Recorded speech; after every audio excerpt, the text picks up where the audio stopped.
دا یو روز سوال کړی دی چې زما پلار مړ شو تیر شوي کال او په هغه باندې د رمضان 2 روژې پاتې وي، نو اوس موږ به څه کوو؟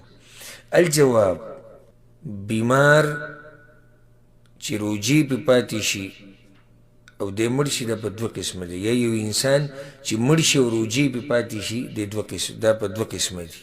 یو هغه انسان چې عذر یې و د هغې د لاسه روژه ماته کړه او بیا ورته موقع میلاو شوه د دې روژو د نیوو او روژې ونه نیوې، د ده ځان له مسله ده. او یو هغه سړی دی چې هغه د عذر په هغه دوران کې مړ شو، نو د ده ځان له مسله ده. دې ورور ته موږ دا وایو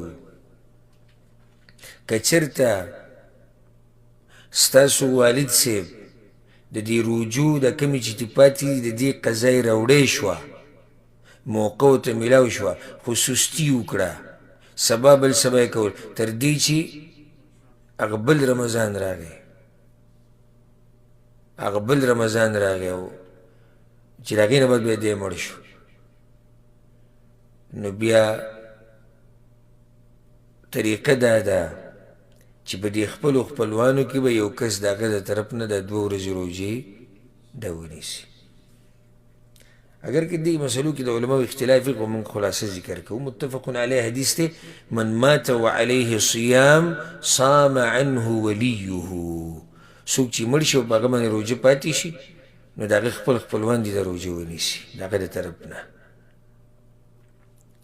او که چېرته د ده د طرف نه پکې څه سستي څه افراط څه نه شي، بیمارو 2 ورځې روژې ونه نیوي د رمضان او هغه بیماري پې وا تر دې چې څه شو مړ شو، نو په ده باندې هېڅ نشته، ځکه ده ته موقع نه میلاو شوې.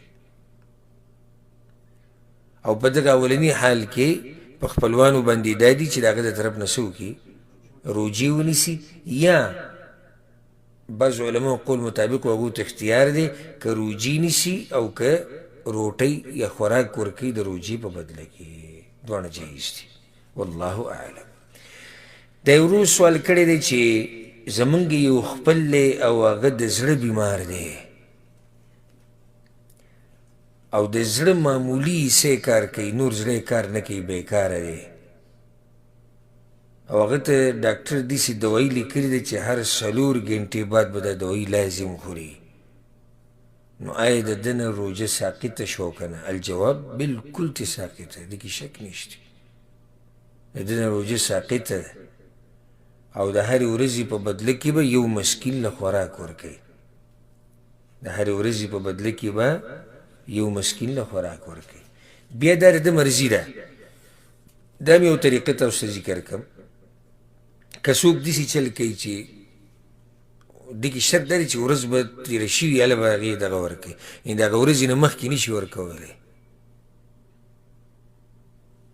د هغه ورځې په بدله کې یا د هغه ورځې یا په هغه ورځ یا د هغې نه بعد، خو د هغې نه مخکې خوراک نه شي ورکولی. لکه اوس یو سړی دی روژې نه شي نیولی او د شعبان په میاشت کې 13 مسکینانو له خوراک ورکوي، صحیح ده؟ ولې نه صحیح؟ عبادت له راغلی دی. نو طریقې دا ده چې یا خو ورځ په ورځ ته غریب له خوراک ورکوي او یا داسې وکړي چې په اخره کې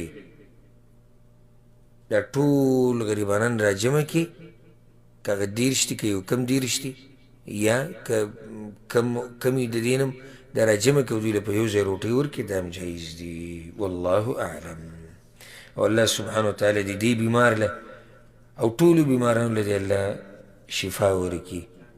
څومره بیماران چې د مسلمانانو دي رب العالمین د هغوی له روغ صحت ورکړي او په دې مبارکه میاشت کې دی الله سبحانه وتعالی دا وبا او دا بیماری د کرونا ده او د وایرس ته الله ختم کړي.